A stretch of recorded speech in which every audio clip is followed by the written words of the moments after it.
driving bit, but the funding implications that result from peak driving. And there is then a link to the second bit, which seems to be a growing trend of removing freeways. So rather than talking about building new ones, we're talking about taking down the old ones. And a third one, which is looking at technological advancements in motor vehicles, and that being kind of self-driving or autonomous vehicles and how that relates to these things. So, just a bit of an overview on the peak driving. There are a number of things that are kind of converging that have resulted in the trends that we've seen lately. Basically, one is the aging of the baby boomers. So baby boomers were kind of viewed as the main, a very driving-oriented cohort. And as those folks age, they're driving less. That's one factor. The second is what's happening in terms of youth driving. And I guess and this is still emerging research that's going on. There's some research in Australia going on this, and also in the U.S. as to why, folks that can get a driver's license or an age-gain driver's license are not doing that. And there's some folks that say that staying connected doesn't necessarily mean getting in a car or driving. It also means that maybe folks can do this via public transport, so you can still stay connected via social media without getting a ticket. So that's another one. And then we'll talk about that more in a bit. And then I guess the question is, if we're having less driving, and people are moving, the younger cohorts are moving where they can use more public transport, what does this mean for the suburbs? So, and there's just a book that was come out a few months ago, maybe a little longer than that, in the suburbs. So, the question here is not peak driving in and of itself, but its implications for the funding model that is, popular and used throughout the world, and that's the gas tax. So if you have less driving, fewer people getting a license, more fuel-efficient vehicles, it all translates into less gas tax revenues, and that's what funds the Highway Trust Fund in the U.S., and that's some of these examples will be looking at that. So, just a little bit of data. So this is trends in driving. So this is the total vehicle miles traveled in the U.S. And you can see that, to everybody's surprise, it had predicted that line was just going to continue on, as it was. But in about 2004 or 5, we started to see that leveling off. Now, there's some that suggest that was related to the global financial crisis, but some of these fundamentals that are part of this, we saw those trends beginning well before the financial crisis. So that's total VMT. This is looking at VMT per capita, and you can see rather than just leveling off, this is in decline. So in terms of per capita VMT, it's actually in decline. This is looking at ownership growth in cars, so you can see that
research for the younger drivers was suggesting that costs are a factor.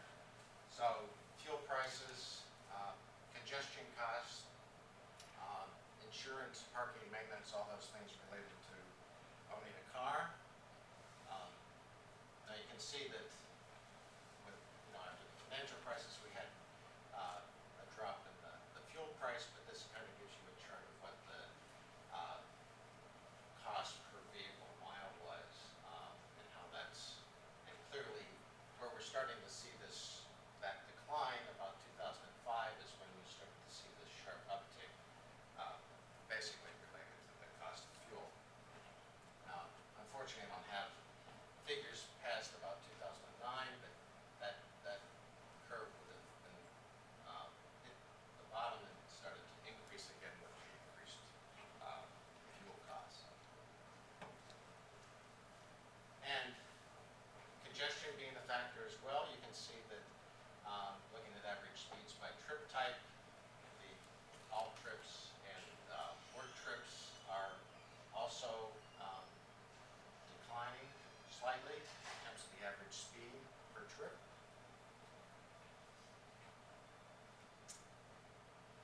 And as I mentioned before, the other issue are kind of lifestyle choices. And so with respect to the youth, this is a chart that shows the percent of each of these ages or age cohorts in terms of what percent got a driver's license in 1983, 2008, and 2010. And you can see, particularly in this group here, certainly in 1983, very high penetration of folks in those ages getting a driver's license. You can see that that is certainly not the case as in 2008 and 2010. By the time they get up to into this thing, we can see they're fairly even. But this is the bit of the graph of youth not getting a license. So, and the other thing, which is not really the young end of the market, but is kind of the other bit, are housing demands, and these are projections of what people are looking for in the future, whether they're looking at large lots, small lots are attached, and you can see that there's certainly a decline in, or certainly by 2020 they're showing a decline in large lots with increases in other kind of lifestyle choices, which would be more movement into urban areas, more urban areas that have better public transport access. So we have the issue of less driving happening, but it's combined with some other things, which are more fuel efficient vehicles. So with the push from the federal government to increase fuel efficiency standards, that's one thing that's having an impact, and combined with electric vehicles and hybrids and so forth. So the number of miles per gallon that you get is increasing, which means less fuel sales. And so this is one of the things that it's not really I don't think the academics are kind of leading this charge. This is more driven by each state transport department that's kind of figured out when they look at their tax receipts that the numbers are declining and what this is going to mean. Some are blaming it on the hybrids, and they're looking at ways to get money from hybrid owners because they're suggesting that they drive as much as anybody else. So we need to find a different way of getting funds for transport improvements. So another one, this is another news story on states target hybrids.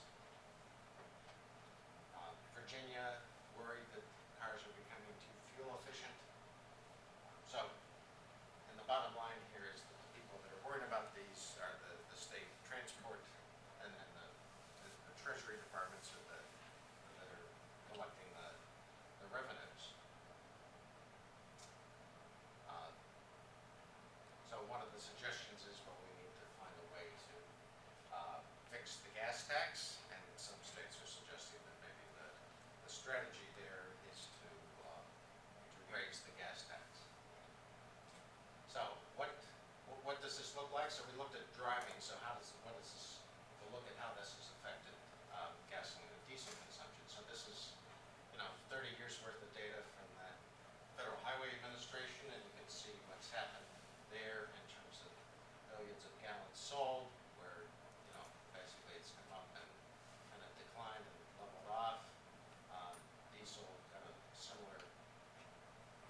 they're spending in line with how much money they have.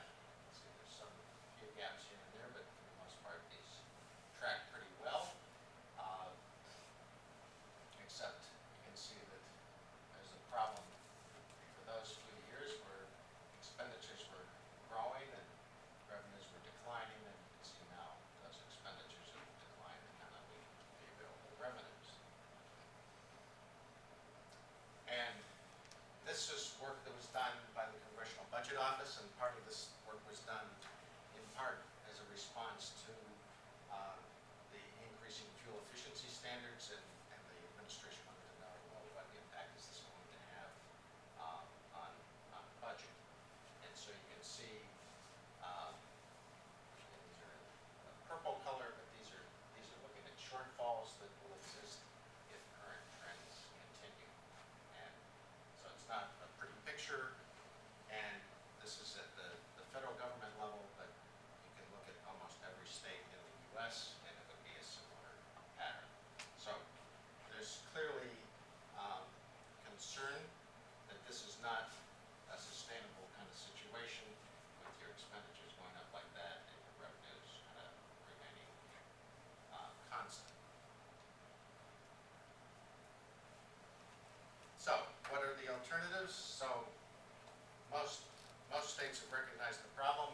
Some are not going to do anything real innovative or surprising. They're just going to go to increasing existing gas taxes, but others, and then there's a number of other states that are investigating having a distance-based charge. So basically removing the fuel tax entirely and basically having a mechanism where you pay by how much you drive.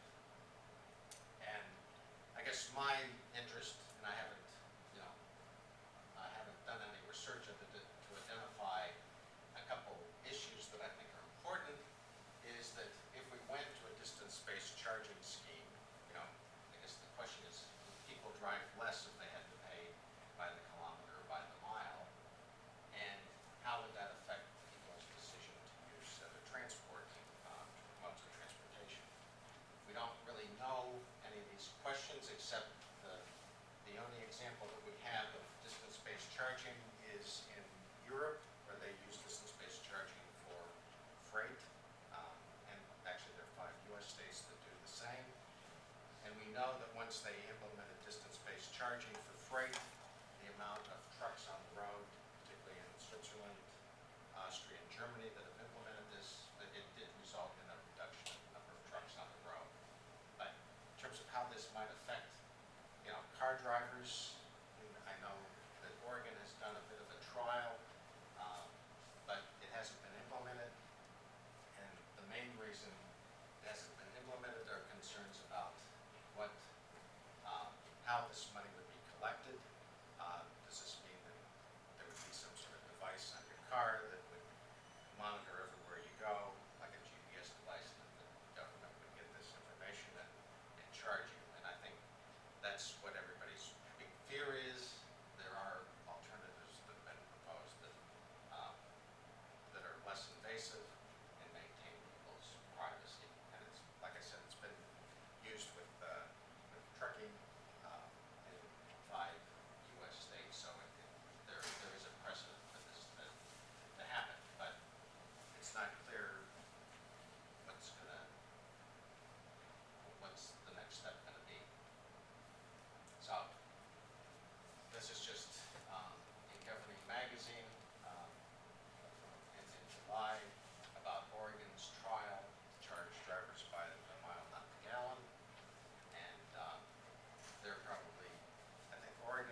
the state transport departments have in terms of funding will enforce this issue. Um, because a lot of economists, and I think a lot of us think that maybe it does make more sense to charge people by how much they drive rather than on fuel. But like I said, the economists have been saying this for probably 50 years. And this is just another bit about how to pay for highways. And from Virginia, I said that everybody's kind of concerned about this, which is a nice segue into this next bit about kind of removing highways. So this is one of the implications of declining fuel tax revenues. So a lot of the U.S.'s interstate highway system, and in Canada as well, was built in the 60s, and a lot of those highways need some serious maintenance, and this is actually a very bad time for them to need a lot of maintenance because there's not a lot of revenues floating around. So there's some examples. There's more than this, but probably the best example, and this was probably true with respect to revenues, although this happened quite a number, 20 years ago or so, maybe more. The West Side Highway in New York kind of collapsed because it hadn't been properly maintained, and then they chose to kind of remove it. San Francisco, the freeway was damaged in an earthquake, and there was debate about whether they should spend the money to fix it, put it back, or to remove it. They eventually removed it. Seattle is currently in the process of getting rid of the Alaskan Wing Viaduct. Again, was damaged in an earthquake, and they don't really have the money to build it to earthquake standards. Seoul in South Korea, probably a well-known example. I'll show more in a bit. And Paris, with their Pompidou Expressway, which they closed traffic during the summer, and they actually put sand on the freeway so it can kind of be an elevated Highline beach, and it was so popular that they now permanently closed it and are in the process of moving. And so there's, this is just a link to a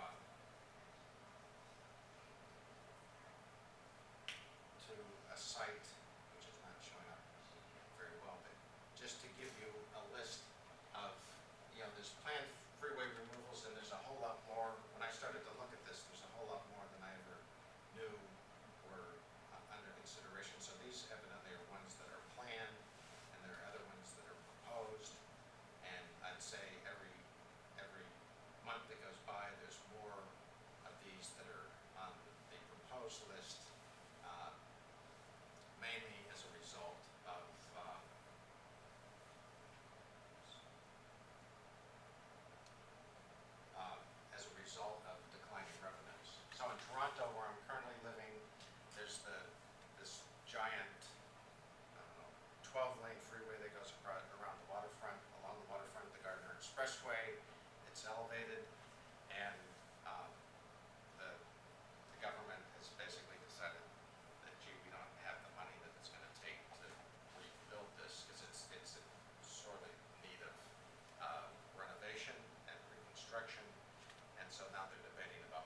probably the best example and the place that did this first, and this was not really driven by a maintenance issue, was in Seoul, and this is what it looked like. You had an elevated freeway and one underneath, ran right through the middle of Seoul, and this is what it looks like today. Basically, there was a creek that ran, or a stream that ran the length of this. They restored that. They basically did not replace all those lanes with someplace else. They basically provided some bus rapid transit, some additional subway capacity. They did a lot of things. It was a very holistic approach, and the guy that the mayor of Seoul at the time, this was so successful that he became president of the country based on this success. So I haven't visited there, but if you get to Seoul, you definitely need to look at this to see how it's going to transform the city, not only from an aesthetic standpoint, but from an heat island effect, real estate values, the whole, it just has transformed the city. Probably similar to the Big Dig in Boston, which did this on a smaller scale. Although I will say that in Korea, they were able to do this in 1995 for $900 million. The Big Dig in Boston, it cost about $16 billion, I think. So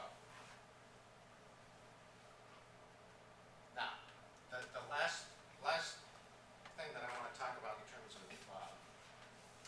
emerging trends, and I have to say that I've always been skeptical of this, but I'm changing my thinking on this, are basically the drive to make vehicles self-driving or autonomous.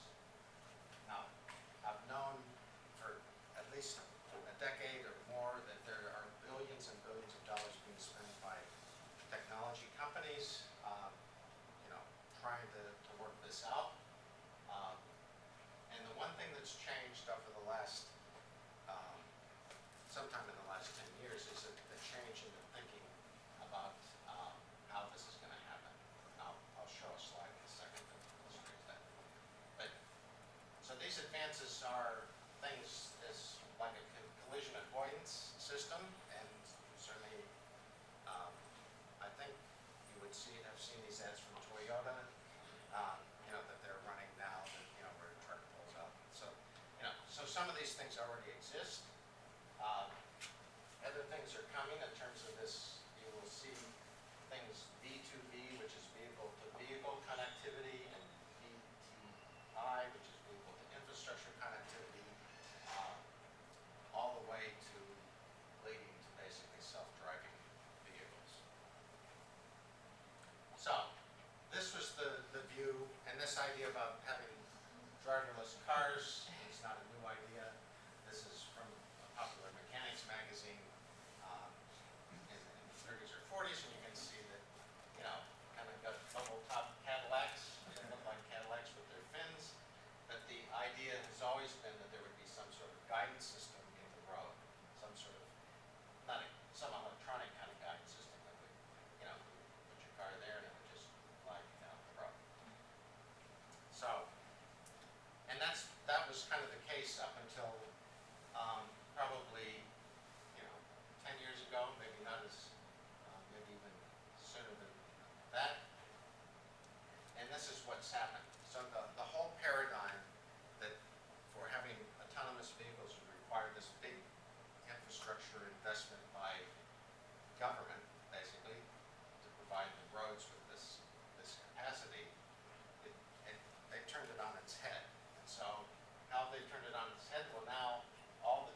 ago, I think. This was done last year, where they're kind of looking at a range of issues and how this might affect car manufacturing, insurance companies, and the like.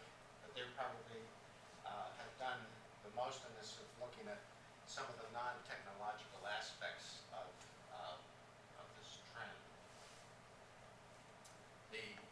This came from their report where they're looking at kind of measuring Twitter feeds on the topic.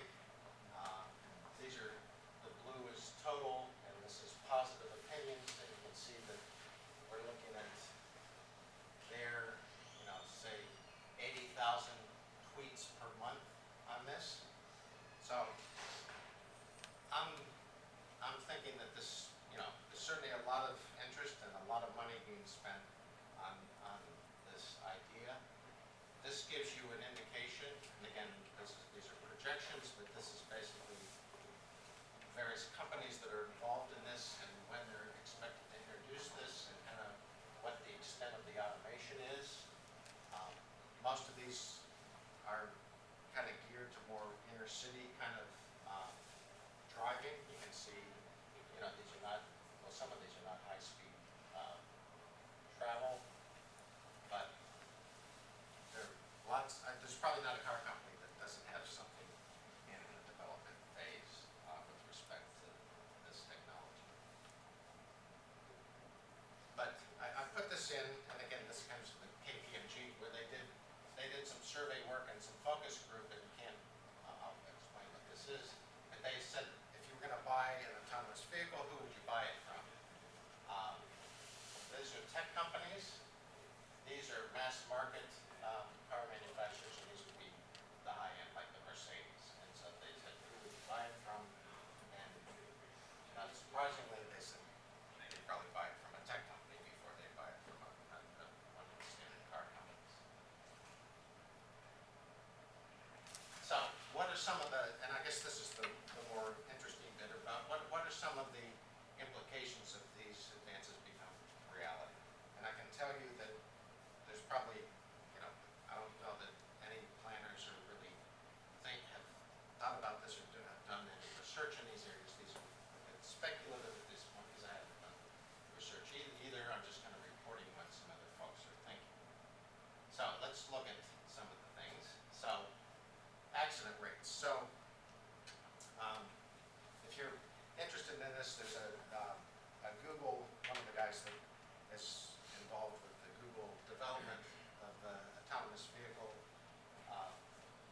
is giving a talk, and he basically said, if we develop some new thing or some technology that annually killed 30,000 people, we would immediately, it would be removed from the market instantly, and we would say, well, we can't have this happen. Well, that's kind of what we got. The cars, we kill, I guess the number's declining, but it's still over 30,000 a year. If we could have something that would help to reduce that, it would be a great thing. So, what autonomous vehicles would do is, as those accident rates would decline, as the uptake of these autonomous vehicles started to come into the market. And so what would that mean? Well, one would be reduction in police and EMT staffs, because a lot of the work of police and EMTs is responding to car accidents. Fewer emergency room patients. So besides the 30,000 deaths, there are something on the order of 1.5 million hospital admittance injuries from car crashes. The other bit is, well, if these cars weren't going to be crashing as often, could we change the way we think about building cars? So right now, the assumption is the car is going to get in a crash. What can we do to minimize the injury? So, you've got cages, roll bars, lots of steel, lots of airbags. If cars weren't going to crash anymore, we could kind of rethink how we manufacture the vehicles. And the view is that the reduction in all this stuff would offset any increased cost because of the technology. Now, the Google cars that are out there, I think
other issue which we touched on, if you had a reduction in accidents, those rates would drop, but it may require some new model for how you insure these things. And one of the ideas is that from a liability standpoint, it would move from insuring the driver to where the onus is on the driver, to where the onus is on the vehicle manufacturer, because it's the technology that's really doing all of the driving, not the person sitting there. And some have speculated that this might result in that model about you subscribe to some sort of mobility service or some sort of car sharing thing where there's fleet ownership to kind of spread this liability risk, because I think the car companies may not want to take on all the liability risk. And to some extent, you can think about this in terms of small planes, small plane manufacturers like Cessna and Piper and so forth. When anything happens to a plane, usually they get stuck with, they might sue the pilot, but they'll sue the vehicle for the plane manufacturer as well. So this is early days. This is all kind of speculation as to what might or might not happen. But I guess the point is that there's potentially a lot of change. And kind of the last slide here is basically on land use patterns. So clearly, we would have less need for parking requirements, potentially. We would have less need for road space, because we could actually have narrower lanes, less, medians and all those kind of things. The road corridors could be smaller. But in terms of what impact this might have on suburban expansion, we don't know. I'm not sure anybody's even thought about this question. But if you had potentially cheaper transportation services, people might decide that they'd like to live out on their own acre of land, and if transport was not a big deal and you had a smart vehicle that could avoid all the congestion, then maybe we would get more suburban development. But there are other trends that I mentioned earlier about the younger generation has different views on this, and it may be that this doesn't really have much impact on that. But again, most of this presentation was to kind of raise issues about where we might need to start thinking about transport and transportation planning. So with that, I will stop talking and entertain questions and see what people think about it, whether they think I'm as wacky as I thought some of the engineering guys were that came to me at my university a few years ago saying how these autonomous vehicles are the thing you guys need to get on board. Yes? Has anyone looked at doing this with trucking? Well, all right. So the view is that trucking would be a potentially similar model to the taxis. Right now, the reason we have big trucks and heavy trucks that create most of the damage on the roads is because of the cost of the driver. If you remove the cost of the driver and basically you scale down the freight to smaller vehicles that are autonomous, then you might not have, you might have between major cities big trucks, but you might have within a distribution area, you would have less need for big trucks because you might be able to automate that process with a similar, rather than moving people in an automated taxi, you would be moving freight in an automated delivery vehicle. So, yeah. Has there been research in the economic toll that would take on the workforce if cars were automated? Because there are a lot of people associated with the industry. Well, that's kind of what I think. It's interesting because I got the KPMG. I've downloaded the reports and they're free. We can download them. I was curious as to what the motivation was, why they were doing this, and who was funding them. And I don't know that. I think some of this is just being done because somebody there thinks that this is something that they need to get a jump on. I think, but in terms of looking at the economic impacts, probably not. Although they have identified some of the industries that might want to be thinking cautiously about this, and the car manufacturers would be one.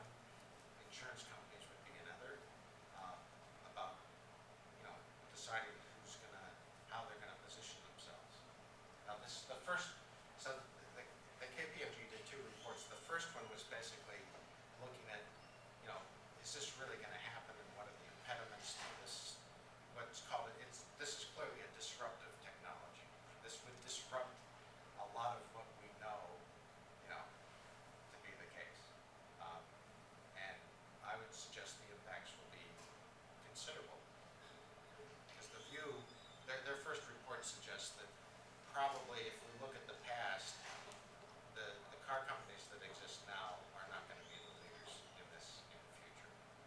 That they may be the Teslas, the Googles, the tech companies, not the car companies, existing. But again, speculation. Yeah. What strikes me about the labor market implications is not the car companies, while that may be significant. It's the less skilled workforce. I mean, if you take taxi drivers out of the workforce, if you reduce body shop activity,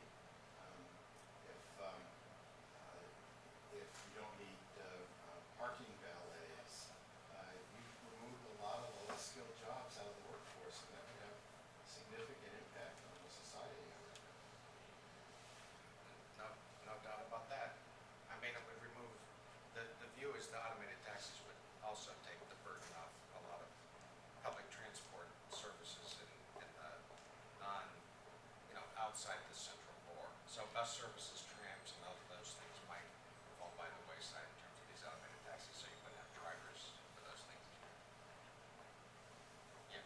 You mentioned that the flattening of incomes is one of the factors that interacts with these others. It seems to me that that's probably has implications beyond being a correlation, being possibly a cause. That people, if their income is flat and their expectation of their income is going to be flat, it's going to start causing people, starting to cause people to figure out, okay, what do I really need? What do I really want? Because I'm not expecting that escalating.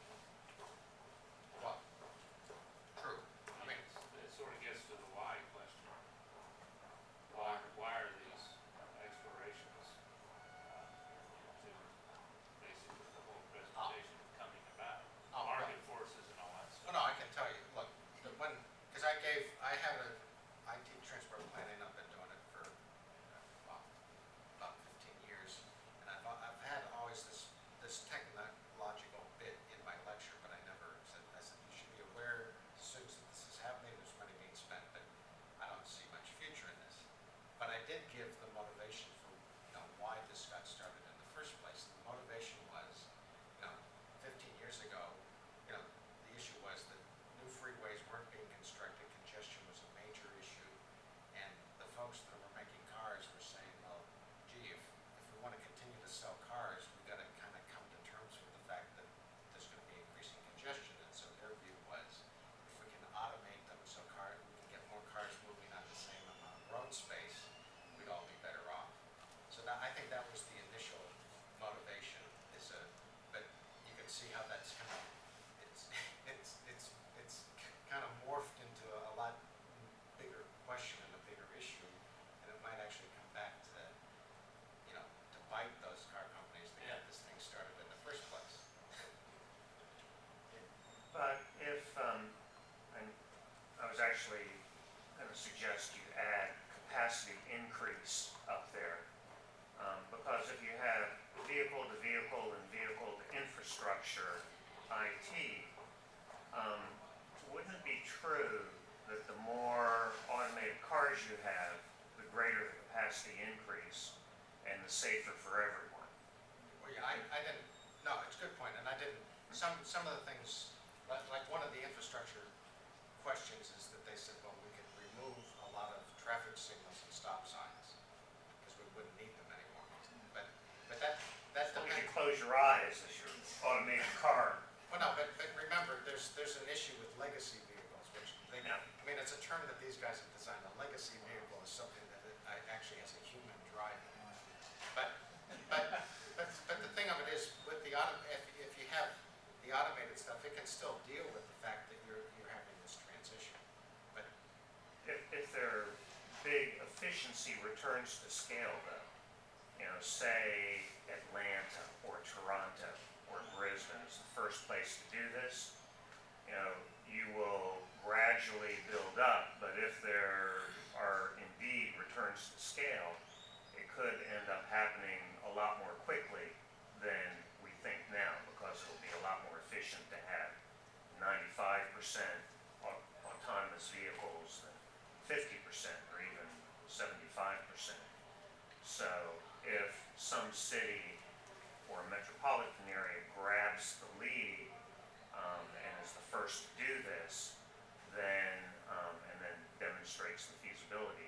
actually snowball and happen pretty quickly because of the capacity increases and the Well- efficiency returns to scale. And so there are other things like, you know, if basically you're in an autonomous vehicle, you can do your social networking, you can work, you can do whatever. You know, it's just like you were on public transport. So there are actually productivity gains as well. Okay. But one thing that you mentioned is a little segue to some of the issues that haven't been resolved. And this is, I learned this from listening to the Google engineer. That there are two things that they still are working on and haven't resolved. And so one, because there's cameras, both there's radar, there's LiDAR, there's all kinds of things around the car, but there's also cameras inside. The one thing the camera inside has got a problem with is when a bug hits the windshield. It does not know how to deal. I mean, you'd say, well,